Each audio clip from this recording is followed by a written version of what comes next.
Hello, my name is Shana-Tara. I am the founder of Clause 40 Foundation, a nonpartisan nonprofit named after the part of Magna Carta in which the promise of due process first appeared in document form. To no one will we sell, to no one deny or delay, right or justice. Our organization believes that the erosion of procedural due process rights is preventing the advancement of this country and all of its people. Therefore, it is our mission to rebalance the nation's criminal legal system by preserving, restoring, and honoring the due process rights guaranteed in our Constitution through public education, events, research, litigation, and advocacy. Thank you for joining us for part 5 of our series on transforming prosecution. Tonight, we are exploring how to transform the juvenile justice system. We continue our series with a new episode and a new panel every Sunday night until our finale on May 16th, when transformational prosecutors Larry Krasner, Jose Garza, and Parissa Dagani-Tafti join us for an intimate discussion regarding their triumphs and their ongoing struggles. And now I have the pleasure of introducing our guests for this evening. We are thrilled to be joined by Professor Chris Henning. Chris is the Bloom Professor of Law and Director of the Juvenile Justice Clinic and Initiative at Georgetown Law. Prior to that, she served as lead attorney for the juvenile unit at the Public Defender Service for DC for a number of years.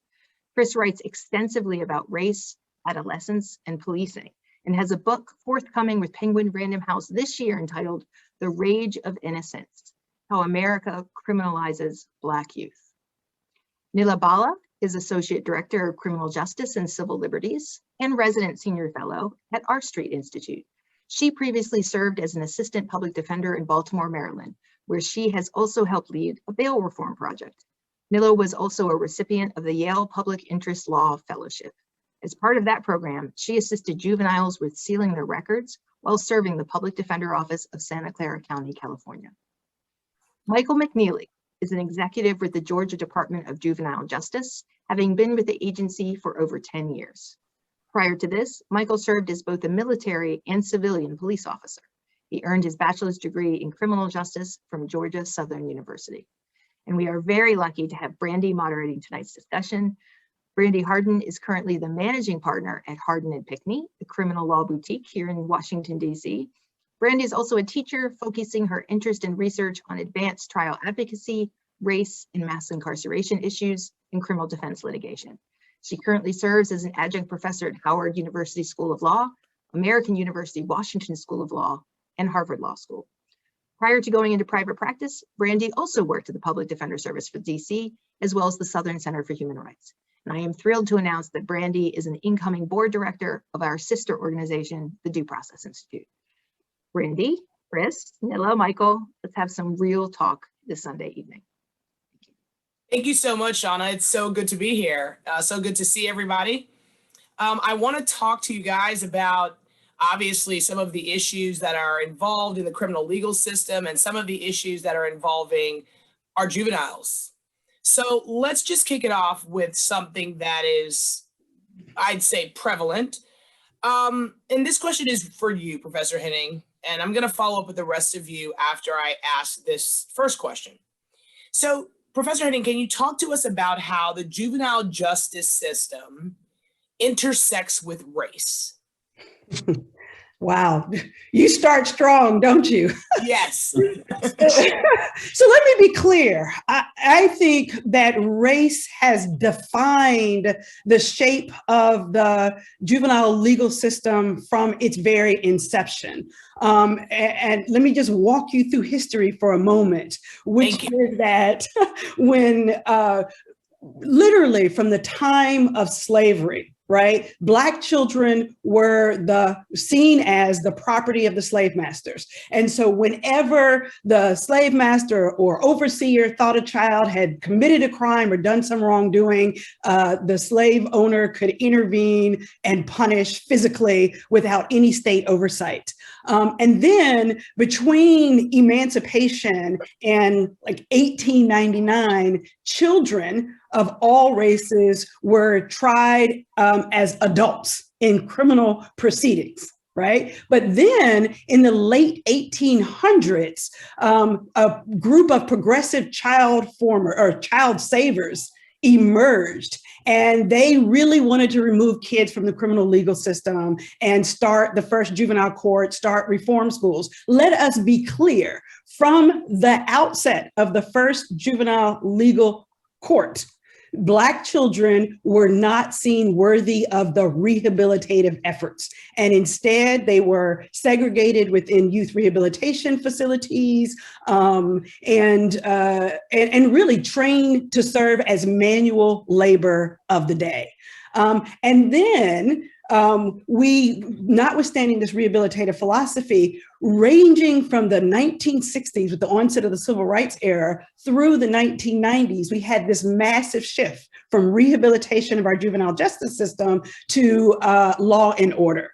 And again, race was all over that. In the 1960s, of course, people are afraid of the civil unrest and the racial tension, and they blame children, who were protesting, young minds who were protesting, they called them criminals. Then it gets worse. In the 1990s, 80s and 90s, we have a little uptick in crime due to the crack epidemic and due to the easy access to guns. And so then, literally, quite intentionally, Black children became the target of conservative politicians, of the media, and they were treated and labeled as super predators. And really, I'll tell you, we have not recovered from the 90s at all. Even though the super predator myth was disproven very rapidly, still the laws across the country, juvenile life without parole, transfer of children to adult court,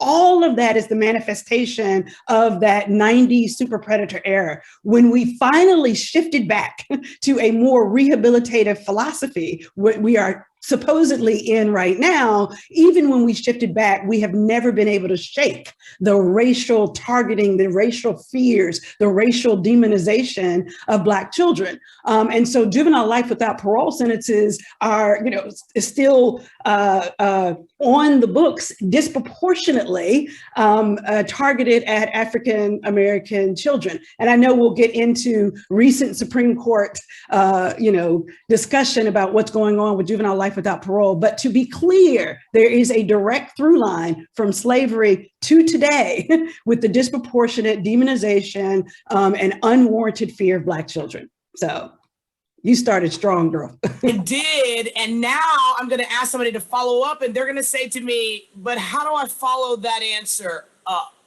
But Nila, you're next up. I just want to know how it is that you have seen issues of race intersect with the juvenile justice system. Absolutely. So Professor Henning did a great job of giving you the historical overview of how race threads itself in from the earliest point of America's history. I'll give you a longitudinal view, which is to say this starts as young as when children are essentially babies and preschoolers, right? So when we're thinking about the juvenile justice system, it's part of a larger societal issue, right? Of systemic racism. And we see even as early as preschool, as 4 or 5-year-olds, Black children are seen as older. They're more likely to get suspended from preschool for similar misbehavior that white children are exhibiting or other races are exhibiting. And these are preschoolers, right? And they're just playing and doing the things that children do, and they're already targeted and set aside for that behavior. And then you see it follow them through. Most people are aware of this phrase, the school to prison pipeline, right? So again, we've done research on this and seen that in schools, children of all races, take risks, misbehave, get into fights, but certainly recently in the last few decades, that behavior, instead of being something that's dealt with in the schools more and more, either school resource officers, SROs, who are these law enforcement officers that are actually in schools, or they're calling the local law enforcement agency to come in and deal with this. And of course, we're seeing disproportionately that this is targeting Black and brown children. And that often serves as a way that children get into the juvenile justice system. And like Professor Henning was saying, it's pervasive through the system from the way law enforcement interact with these children, whether diversion is offered for them so that they don't have to be involved with the system, all the way through to sentencing and to reentry services. It's pervasive in all aspects of the system. I work for an organization that identifies itself as center-right and libertarian, and I think it's important to mention that racial disproportionality should concern us all. It's not a progressive issue, it's not a liberal issue. It's a fundamental issue as well of procedural due process and fairness. And we should all be concerned when we have a system that treats some children unfairly compared to others. And that's an issue that should concern us all. So I'll just say that as well, since I'm coming from that perspective.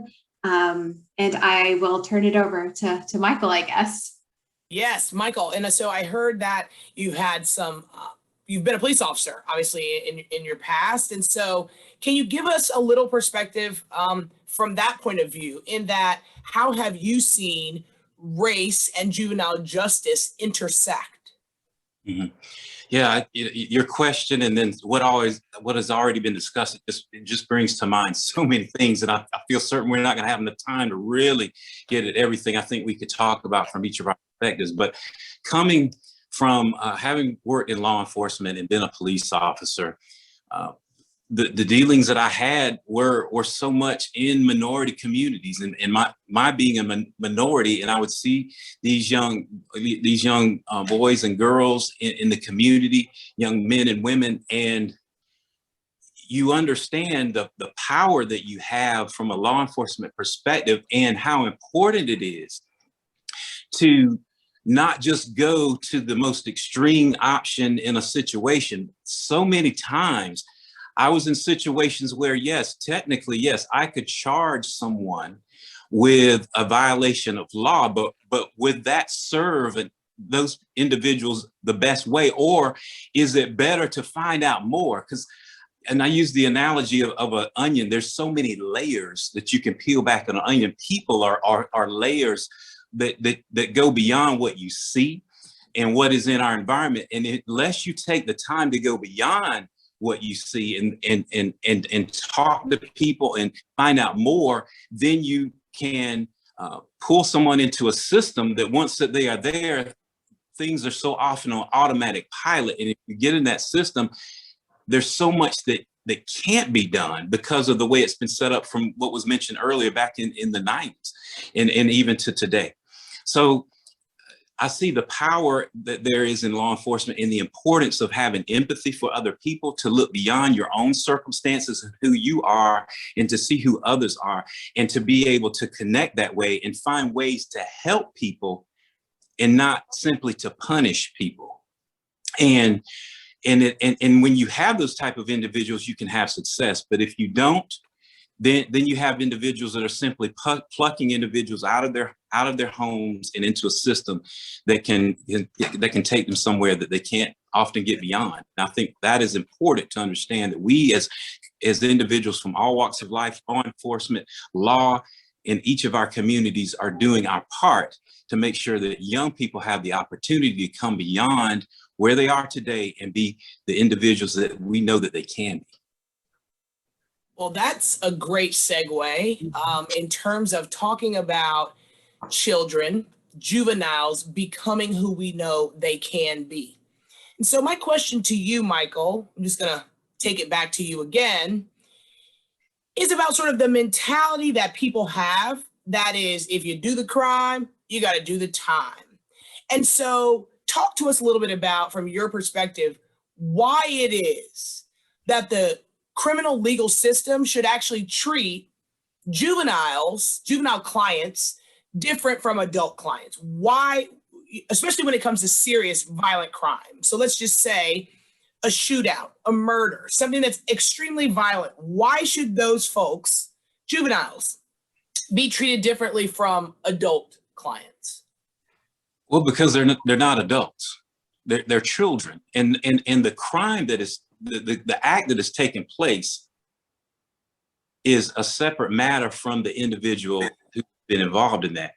Because we have in our juvenile justice system in Georgia, I mean, and all across the country, you have individuals that have committed any number of crimes, but they are still fundamentally children that need nurturing, they need counsel, they need support, they need love, they need attention each and every day. So if you treat them the same as someone who is an adult, then you rob them of the opportunity to come from where they are and grow and again, be those young men and women that they can be.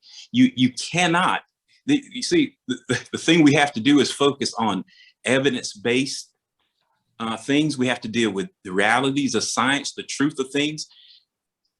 A child going into the system, we've had them as young as 11 and 12 years old, and then to convict them to throw away the key is a travesty to them and to our society as a whole. We can't do that. And I'll say in Georgia, we've had juvenile justice reform over the years that has moved forward to change those things and to classify children differently so that we are recognizing the differences. And of course, so much is dependent on the judicial system still with judges who must decide these things about whether a child is going to be prosecuted as a child or as an adult and what that means. And so we have to remember who we're dealing with, that they're still developing.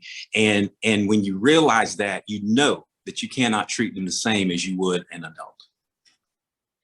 So Nila, I'm gonna take it to you, because I think that there are folks in the public that don't necessarily agree with Michael. They think, time and time again, that regardless of whether the person is under 18 or not, if the crime is serious enough, that they should be charged as an adult. What say you? I would say let's look at the research, let's look at the evidence and see if that makes any sense, right? If we look at it from the perspective of the young person, I would just echo everything Michael said. We know so much from the research that there's this age that young people take risks, right? Their frontal lobe isn't fully formed. We know now from neurological research that frontal lobe, which is so important for higher order cognitive functioning, and the thing that makes you stop when you're about to do something kind of risky and dangerous, to think twice, it's not fully developed until people are 25, 26. And I know we have the age of 18 as the age of majority here. Certainly there are other societies that think maybe we should move that up even higher, but for now, let's treat that as it is.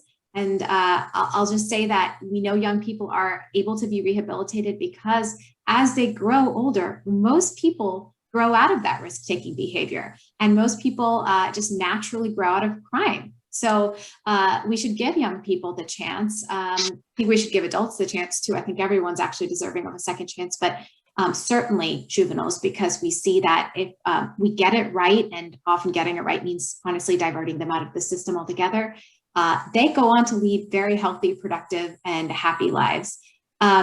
As for people who say you should do the crime, you should do the time, look at society and if we actually benefit when we lock up young people away, whether in the adult system or for that matter, even in the juvenile system and juvenile detention facilities. And we actually don't do so well. One, it's not so great for public safety. Young people who are in the adult system are far more likely to reoffend. So if you're just looking at it from a public safety perspective, we're not doing anyone a service in general by putting children in the adult system. Same thing with the juvenile system, rather than trying to look at community alternatives. If we're putting children in detention centers, they're not doing so well after either. So even if that was your only focus and it wasn't the youth, the answer would still be don't do that. Fiscally, it's terrible as well. Juvenile detention and adult facilities are extremely expensive, at least $200 or more a day. So if you're looking at it from a fiscal prudence standpoint, not so great either. If you're motivated by family values, keeping children at home in their families, with their communities, with their religious communities and churches, coaches, mentors, these are the things we know that help kids actually succeed, especially if they're at risk and they're not doing so well. Connecting them to those services is actually what's going to change things. Putting them in a detention center, or for that matter, again, an adult jail or prison, not going to do the trick. So I think you just have to answer that do the crime, do the time answer with the research and the evidence, which, like I said, it's not partisan. It's just what we know from the data. So, yeah. That was great. The data speaks volumes. And Professor Henning, I saw you taking some notes, and because I'm lucky enough to have worked with you, know that you have been involved in a transfer hearing before. So talk to us a little bit about that. Like, is it realistic that sometimes children should just be charged as an adult? I mean, obviously you were on the defending side of the transfer hearing, but are there ever times when you think, look, you do the crime, you do the time, you just sometimes children have to be charged as an adult? Is that a realistic thought? You know, look, it sounds like I'm going to answer this, and my answer is no, children should not be tried as adults. And that's going to sound like a radical answer and, you know, a disturbing answer to many, you know, listeners who worry about the victims of, you know, severe crime. But I think, you know, Nila has done a phenomenal job of laying out all the reasons why we're wrong about that, right? Public safety, fiscal, family values. The one thing I want to add to that framework for why it is, I think no children should be charged as adult, we tend to believe in society, right? So let's stop and think about what the purposes of the criminal legal system are. We tend to believe that the threat of a potential long-term sentence in adult court will defer the individual child, or it will deter the other children who are watching. Guess what, folks? For all the reasons that Nila just said, it doesn't work the same way with children, right? So that assumes incorrectly that the adolescent brain or the adolescent criminal behavior is some calculated, rational, thought out occurrence. And it is rarely, if ever, that. Right? Instead, adolescent crimes occur for all very much the same reasons that Nila talked about. Children are emotional, their brains are not formed, they're impulsive, they don't think ahead, they're calculating the immediate rewards over the long-term consequences to themselves and to their victims. They're not thinking ahead. And so this idea that I can calculate and think, well, if I do this, I might end up in jail. It doesn't work that way. So our interventions for young people have to be different than for adults because it doesn't work. It's useless, right? So the rehabilitative interventions that Michael largely talked about are really important. Every single child needs an irrationally caring adult.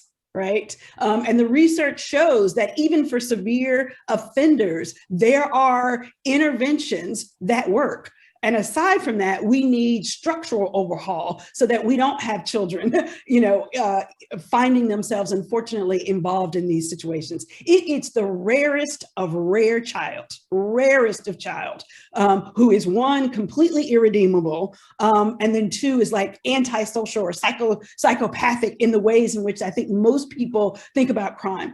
The last thing I really want to say about this, about why we shouldn't transfer youth, and I'm going to say this, I'm going to pause here and say, I would love for us as a community, I'm on a tirade to get us all to stop referring to children as juveniles. There is no other context in which that word is used except for negative context, like juvenile diabetes or juvenile legal system. It's a negative, pejorative term, particularly with the racial overlay. So I always refer to kids by their first name, or I say youth. Or young people, or children when it's the youngest child. Let me just say this last thing, and that's about race. This idea that some children who do the crime should go, or children who do the crime should go to adult court. The reality is we actually do not believe that for many or most white children, okay? We think we do. But when you look at the empirical research, for example, there was a fabulous study on juvenile life without parole sentences. And in that study, they gave the participants in the study a factual scenario, right? Actually from one Supreme Court case. And they asked all of the participants whether or not they supported rehabilitative responses to adolescent offending, or whether they supported more severe sentences like juvenile life without parole. They also gave them literature to learn about the two different strategies. And guess what they did?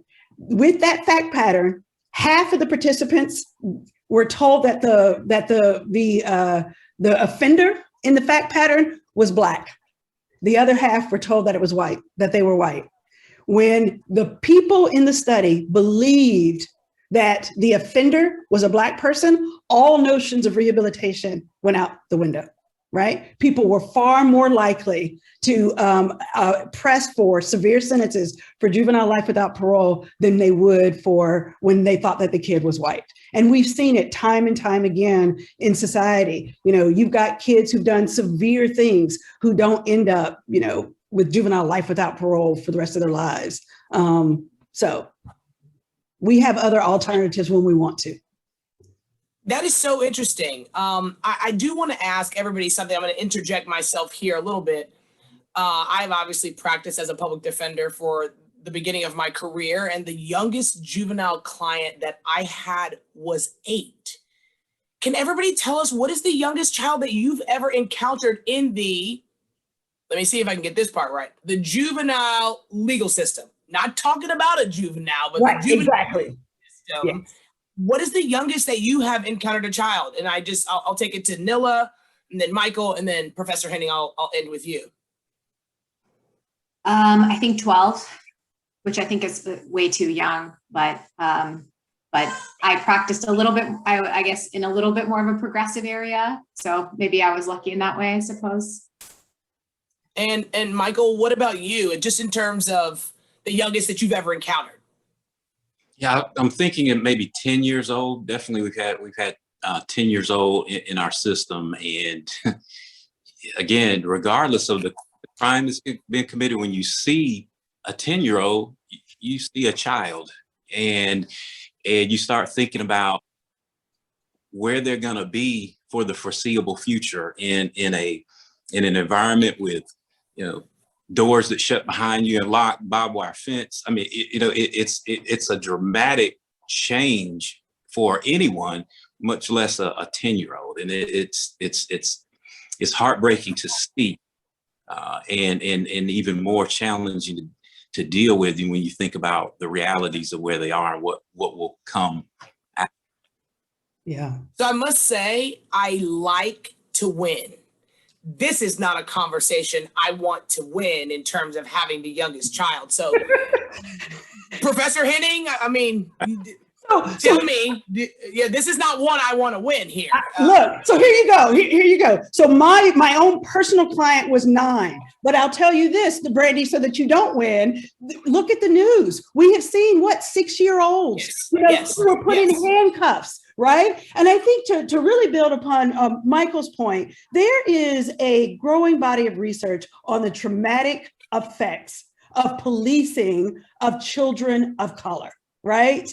And really, the research shows that children who have grown up in heavily surveilled, heavily policed neighborhood, who have been the subject of or even the witness to frequent stops and frisks in their neighborhood experience high rates of depression, anxiety, hopelessness, hypervigilance, which basically means they're always on guard, not trusting other people, like not trusting police officers. And that distrust of the police transfers to teachers, people who really are trying to help and to serve, but can't because there's so much tension, right? We don't have to talk about police in schools or school resource officers and the ways in which that tension and that climate, because we as a society have not been creative enough. We don't have to be creative. We haven't looked at the research to show what alternatives work in lieu of school resource officers. So you've got kids, who are, elementary, middle school, who are traumatized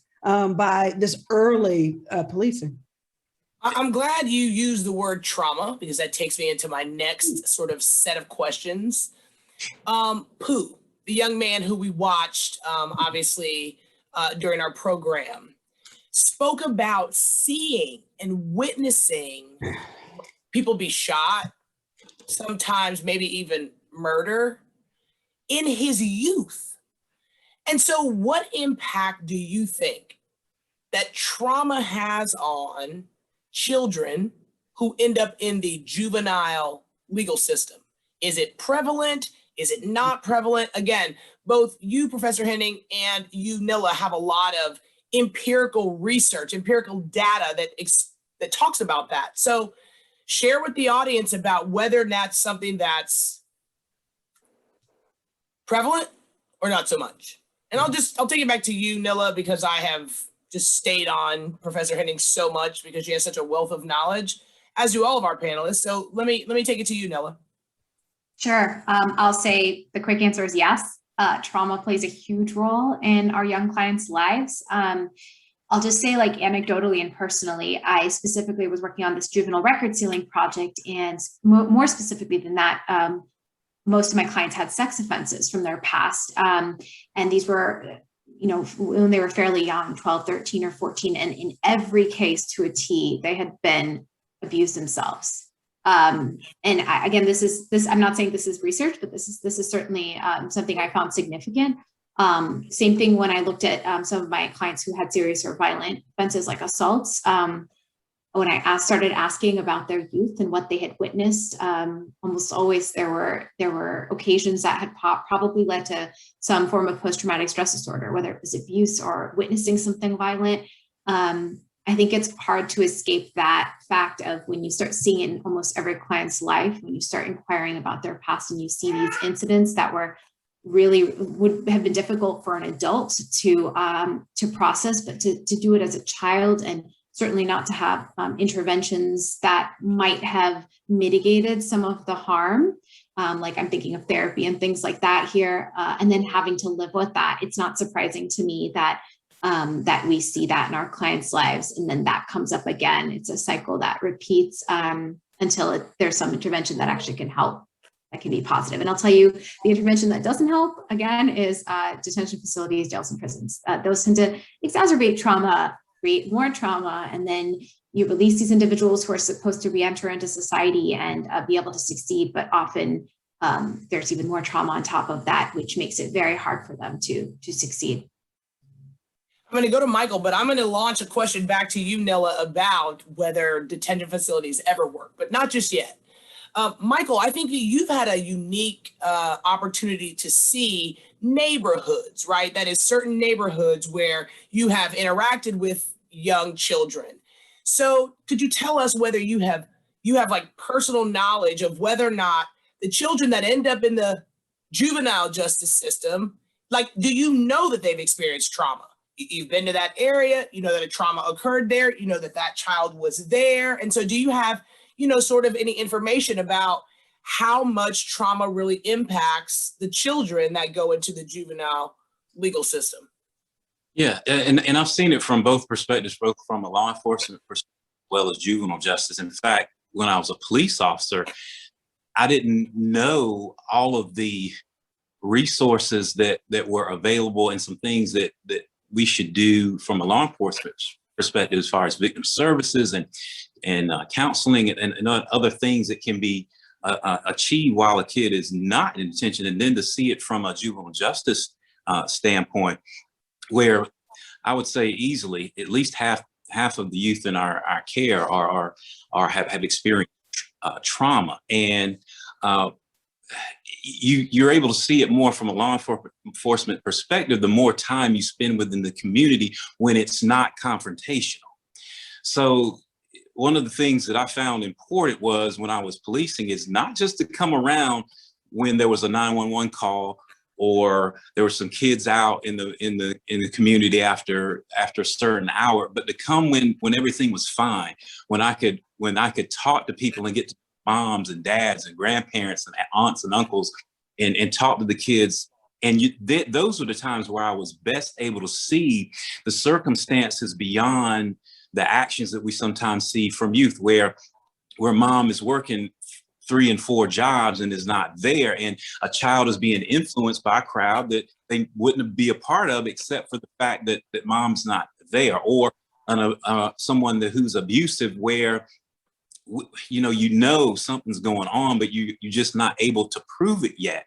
But you see the response from children who act out for no reason really that you can see from the outside. But when you get to talking to the community, they can tell you. When you talk to the children, recognize the fact that those things that they do, the yelling, the profanity, whatever it is, there's something beyond those actions. There's something that's driving that. And the more that you are willing to find out and to be involved and to be around when everything is fine and not just when something's going wrong, the more you can see that. Now, from a juvenile justice standpoint, we provide full services to young people who have been traumatized, who have mental health challenges. We have counselors, we have psychologists, psychiatrists. The system in which we house these children, while not ideal being in a detention facility, we have the 181st school district in Georgia, where children are going to school, getting education with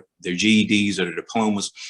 So they come into a place where you really unravel all the trauma and all the things that they've dealt with that doesn't often get addressed from a law enforcement standpoint, but you're able to on the other end of it. Now, that's not to say that we want kids to go into detention.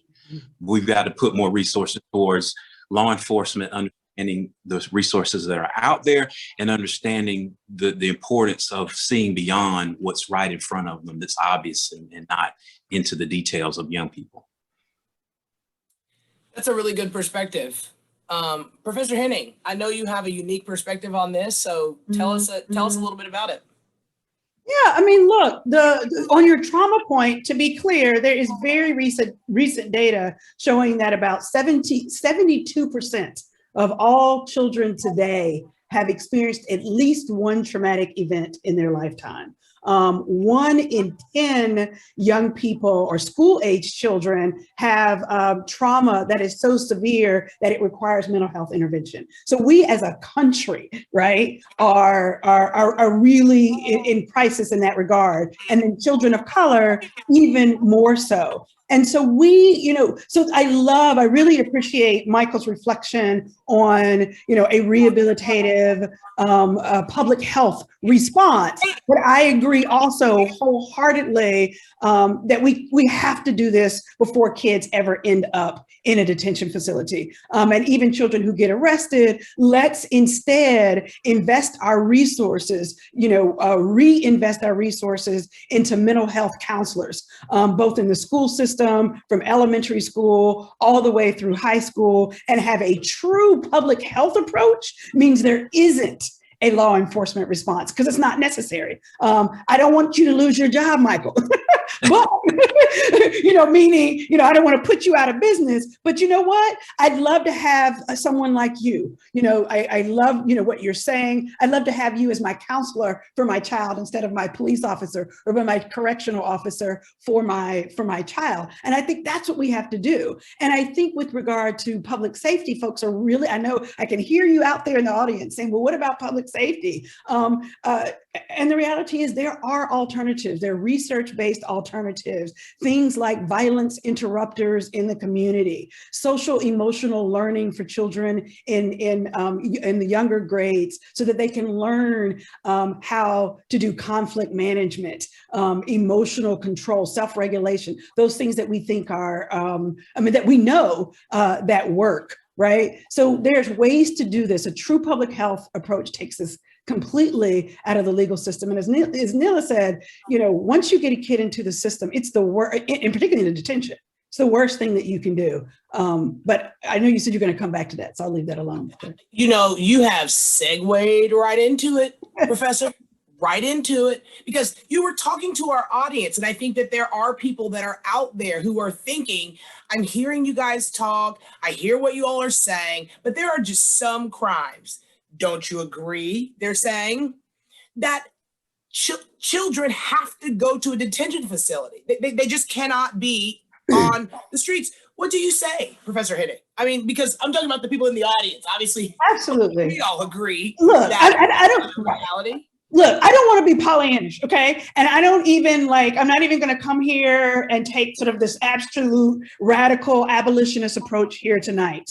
What I think what we are, well, let me not speak for anybody. Let me say what I am saying. I think that the majority of young people, right, can be assisted, supported, redirected, rehabilitated, all of it outside of the the traditional detention facilities, incarceration facilities, and certainly in adult court. It's exactly as Nila said. We actually are doing more harm than good, and that is science. The research shows, there's a word, you want to believe me? Let me use an academic word. It's criminogenic, meaning shoveling children into these adult facilities where their brain that is still forming and still developing is actually stunting their progress. It's stunting the prospect of forming a young person to be a productive adult, young woman or man, like Michael talked about. So it actually doesn't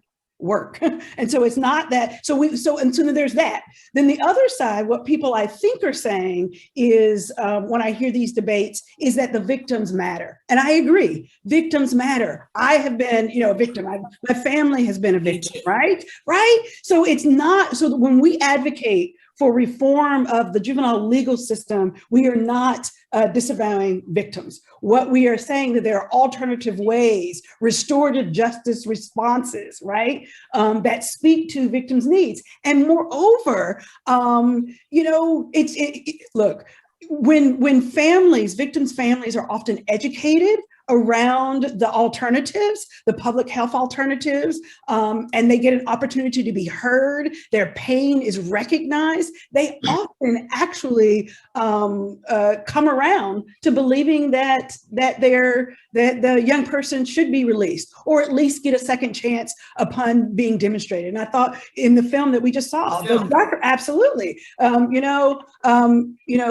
Sultan's father seemed to acknowledge, we got to look forward. We got to move forward. And if his actions, Joseph's actions have shown that, he's rehabilitated and there's an opportunity, then, maybe it's time. And Victim Services was also in that documentary. And they also spoke about it as an opportunity for someone who's committed a crime, who's been rehabilitated, to actually speak to others and intervene. That's what we call violence interrupters and credible messengers. People who've lived in the neighborhood, who've been through the same experiences, going back and helping folks navigate conflict resolution and reduce the violence. That's how it's going to get done. We're not going to police our way out of violence. We're not going to incarcerate our way out of violence. Neither of those strategies work. And I've heard from most of you about that. So I want to pivot just a little bit. I don't want to run out of time before we have a chance to talk about a wide range of issues. And I want to ask you something, again, that I have some experience with as a public defender. Obviously, when you are a public defender, you represent the indigent. So talk to me about how poverty intersects with juvenile justice. And I'll just take it to you, Michael. We'll just go right to you. If you have some experience with that, please let us know what it is. If you don't, that's fine as well. But I'm going to think you do, because I heard you mention in some community, mom is working 2 and 3 jobs. And the only reason mom is working 2 and 3 jobs is because there is an income problem somewhere. So can you talk to us a little bit about how poverty and the juvenile justice system, how they intersect? Yeah, I think that the more resources you have, meaning money, the more options you have. And if you don't have those, again, less resource. So if you don't have the support that you need, if mom's working all the jobs, if you're making just enough to do the basics, then when a young person gets into some trouble, oftentimes the first thought is we're calling the police and looking for the police to fix something that they're not equipped to fix. So you're at a disadvantage from the beginning, because when our police, there just wasn't a lot of options here, because there were situations where maybe the young person didn't need to stay home, but then where was I gonna take them if there was not enough for me as a law enforcement officer to take them to somewhere better, and then it's jail. And I mean, there have been people in the juvenile justice system say, well, hey, if the kid is in our system, then we can help them. But, going back to the facts of the reality of what being in detention does, that every day spent in detention means a kid is reducing the chance to be successful and to get beyond that environment. And you mentioned, public defenders. So people that can spend all this money, again, have all these options where the options are limited for people in poverty, and the knowledge of what you can have is limited because you're focused on the basic necessities of life instead of being able to give a young child more that someone else may be able to give. We heard a little bit about that in the film, like the amount of money that is spent on the detention just seems like it could be better spent in other places that would assist the child rather than just detention. Nila, talk to us a little bit about how you've either witnessed or experienced children dealing with poverty and how it intersects with the juvenile justice system. Sure. No, I really liked Michael's answer, so I'm not going to say too much more, but I will say, if you look at how many of the children who come in through the system end up qualifying for a public defender, that in and of itself will show you the intersection with poverty, right? So it's upwards in many jurisdictions of 90%. As a public defender, I was representing most of the people, right, that walked through the door, not me, but, my office. And that tells you right there, you have to be, quite poor to qualify for a public defender in the first place. And so that tells you these are individuals primarily that are indigent, who are poor, who are in this system to begin with. And then everything Michael said totally makes sense, right? If a family is barely making ends meet, it's going to be really hard to provide the resources and the things that we know help children succeed and stay out of these criminal or risk-seeking or delinquent behaviors in the first place, right? So if mom's working 3 jobs and there's not enough money to do sports or hobbies or connect with mentors in the community or all the things that help children stay on sort of the right track, then they're more likely to engage in joyriding or shoplifting or things like that, and then they end up in the system. So often part of it, I think, as now a parent, but there are probably lots of parents in the audience or people who have children in their lives. We know that keeping kids busy is often how you keep them out of trouble, right? So if you have more money and resources, you're actually able to do that and help them succeed and progress to the next stage of their life. Yeah. Professor Henning, yeah, you tell us. I mean, I know you've dealt with it. No, I just was going to build on the 2 comments and to say that, and then you more likely to have a child in poverty end up in the delinquency system, and then you add insult to injury with bail, fines, and fees, right? That are horrendous, right? So that you impose fines and fees that are just beyond what any family, poor family who is trying to live, meal to meal, you impose that. The child can't pay it, the child or the child's family can't pay it. And then even after the child has been rehabilitated, they have to stay in detention until the parents can come up with more money or to come up with the money to get them out. It's so tragic. It is absolutely tragic. We all know the story of Khalif Browder. Family couldn't pay. He actually stayed in jail, 3 years, right? Years. Years waiting for a trial that never happened. Now, it wasn't all entirely related to not being able to pay bail, but at the beginning, at the outset, his family could not post that bail. And that set off, a chain of reactions. And and he ultimately, committed suicide. It's just, horrendous. The whole, bails, fines, and fees is a whole nother topic. So.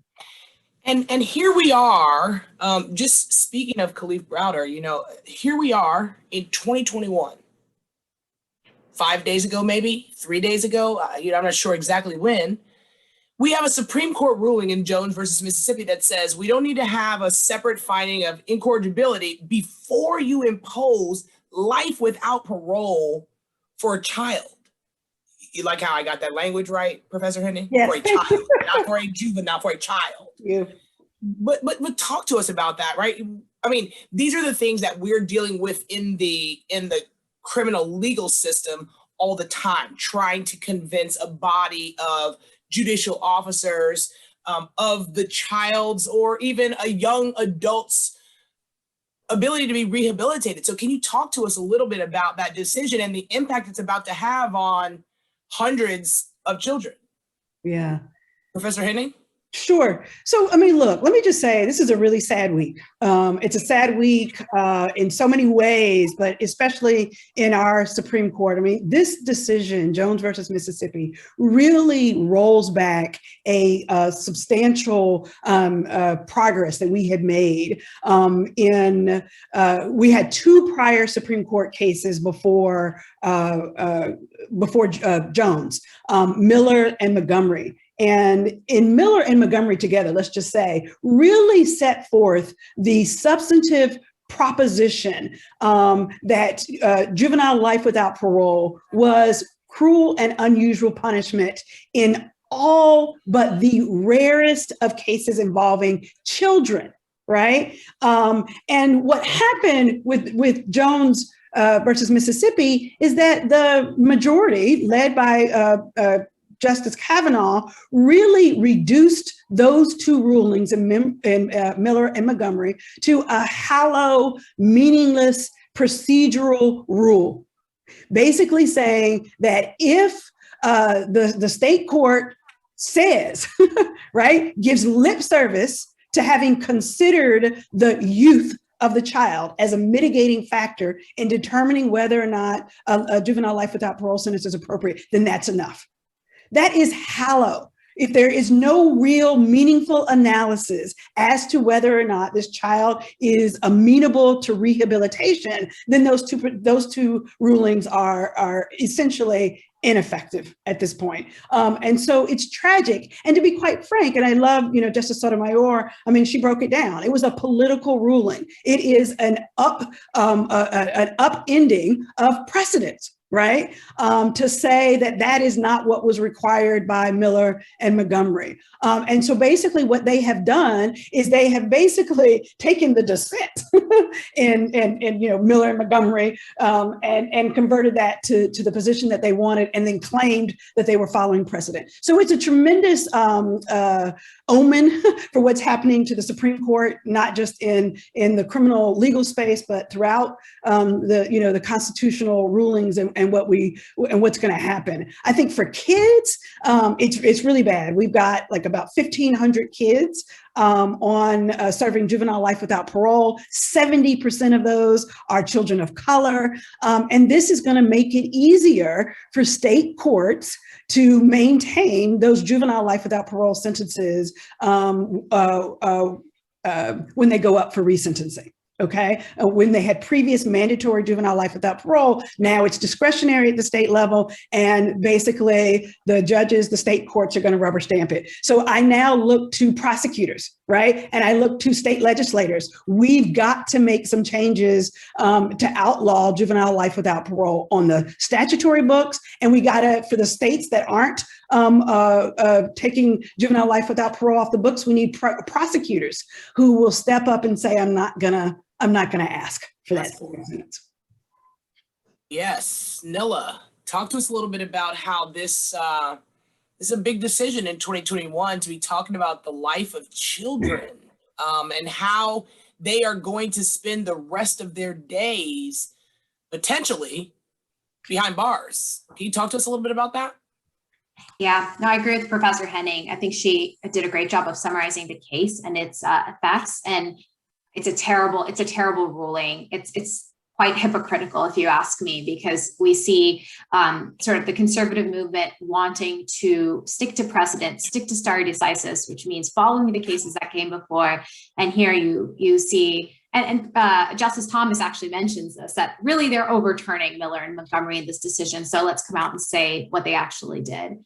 There are still, like Professor Henning said, a little under 1,500 young people who are serving these juvenile life without parole sentences. And it's heartbreaking because we know from the film that young people can change, do change, in fact. I mean, let's all think about ourselves at 13, 14, 15.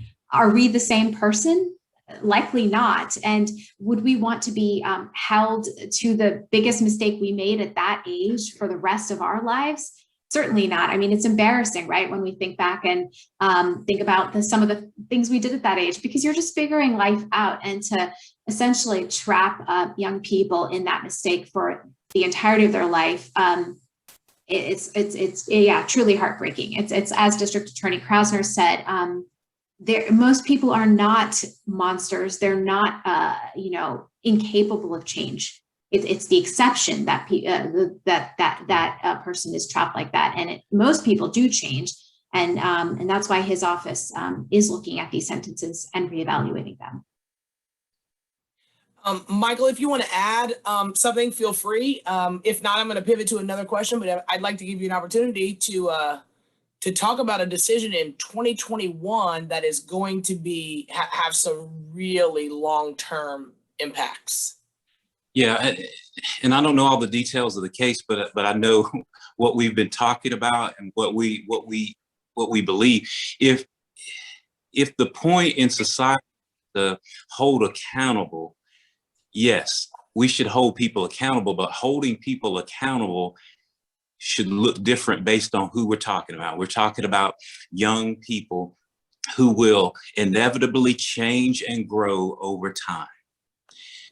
If we are to restore people, if we are to give them opportunities beyond a mistake that they made at any point in their life, then we have to have resources available. We have to have a door that can be open, that they can go through to leave where they came.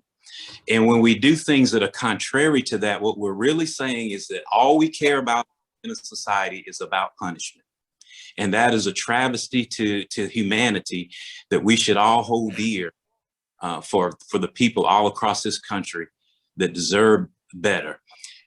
You can hold someone accountable. Part of holding them accountable is helping them to realize what they did wrong and see beyond that so that they recognize it. Like the young man that we've seen on the documentary realize some things that made him a much better individual for anybody he comes across. And don't we want that in our society? Someone that can get an effective testimony based on a system that is compassionate while still holding them.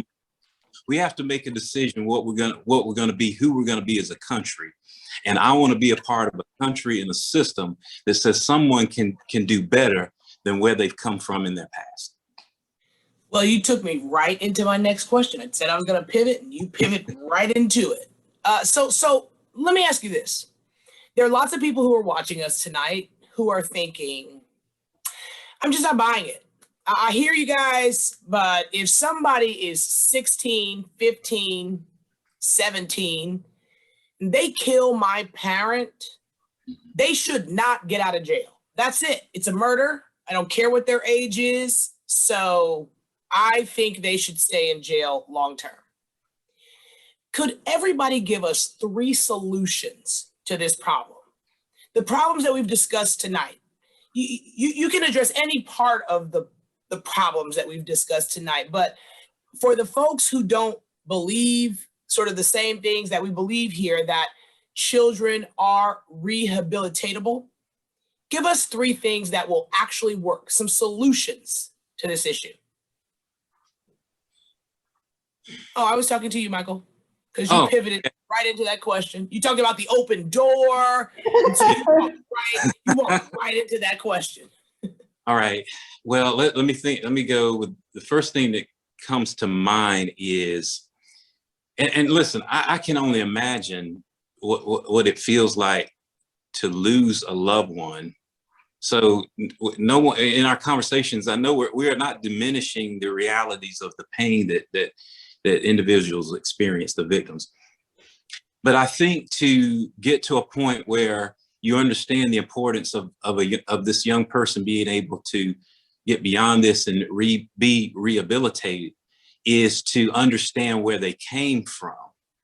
Because, I think about sometimes when I've talked to someone on the phone, I've never met them, a customer service representative, for example, and I get mad because I'm not getting the services I think I deserve. Well, it's easy to be a little snarky or not appreciate what they're going through on the other end of the phone because I don't know them.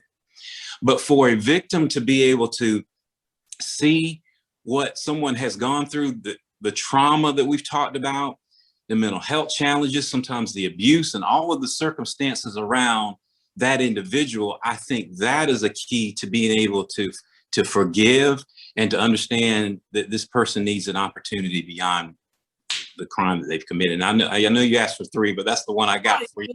Michael, I probably took it a little far talking about 3. We don't have all night.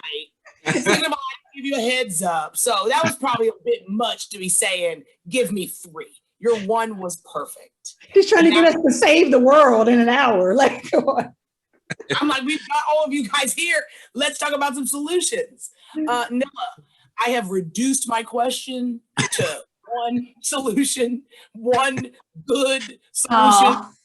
Michael has done such a great job. So he has given you a reprieve here. It's no longer 3. Just give us 1. Oh, I think 1 is harder. I have 4.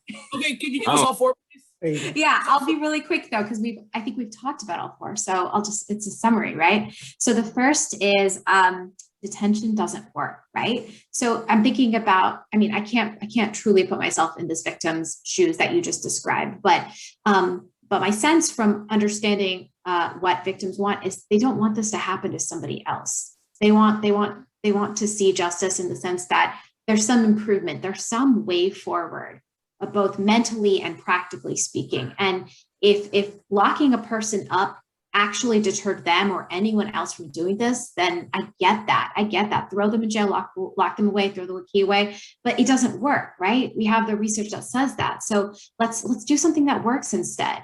That's the first thing I'll say. The second is, I wish we stopped thinking of people who commit crimes as this other group of people that's separate from victims or society. And I'm thinking of Captain Rodriguez from the film, who said, let's worry about the actual people living in Philadelphia and not the people in prison. Guess what? Those aren't 2 separate groups, right? And so I'm thinking about, again, the victim's shoes, and so often the young people that are being locked away in these facilities are victims. So the separation, the dichotomy, I'd say let's think about that some more. And then really quickly, 2 more points. 1 is let's improve the early stuff before they even get in touch with the system. And I'm going back to my preschool and school to pipeline, prison pipeline conversation and the poverty conversation we had. And then finally, I'll say, especially coming from a center right organization, we got to start talking about race.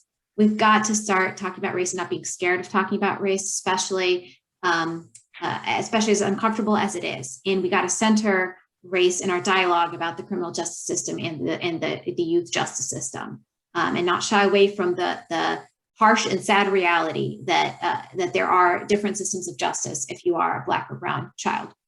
So those are my 4. Drop Nice. the mic.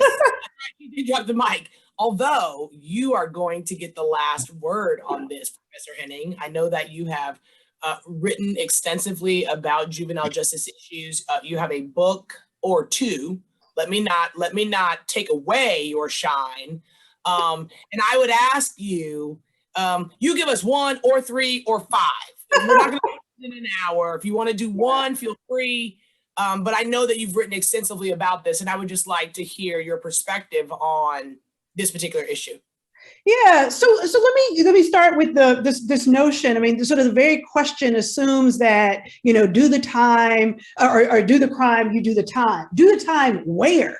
Right? That's a really critical question, that there may be times that children are so hurt and harmed and traumatized that maybe they need to be removed from their immediate home environment or their immediate framework. But is it to jail, or is it to detention, or is there something else that we can imagine that's an appropriate response? Let's think about, I'm going to do an anecdote, right? An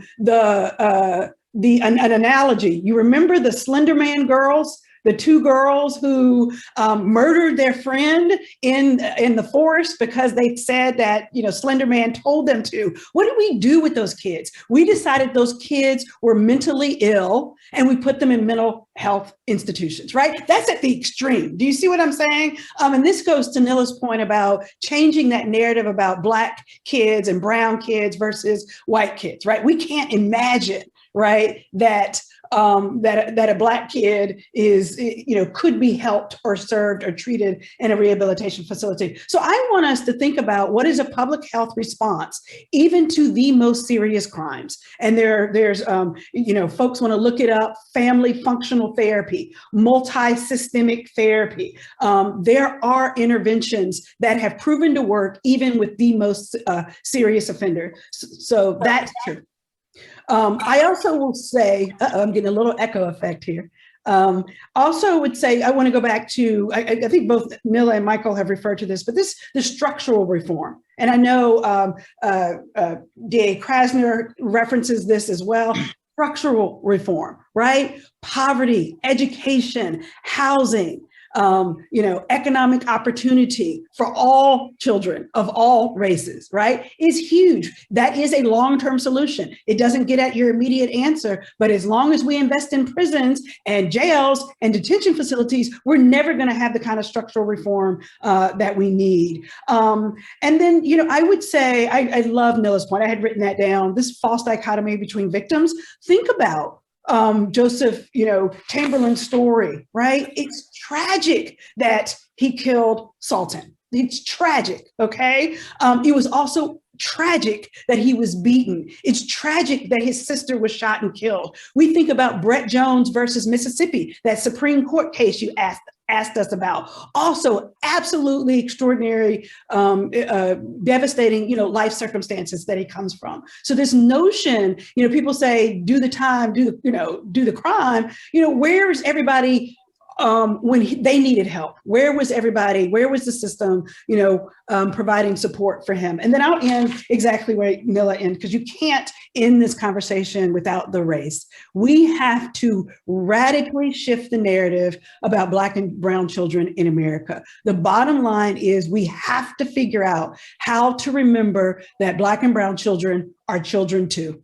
They are just as resilient, just as amenable to rehabilitation as every other child, as yourself. And so we're not going to have any changes until we get there.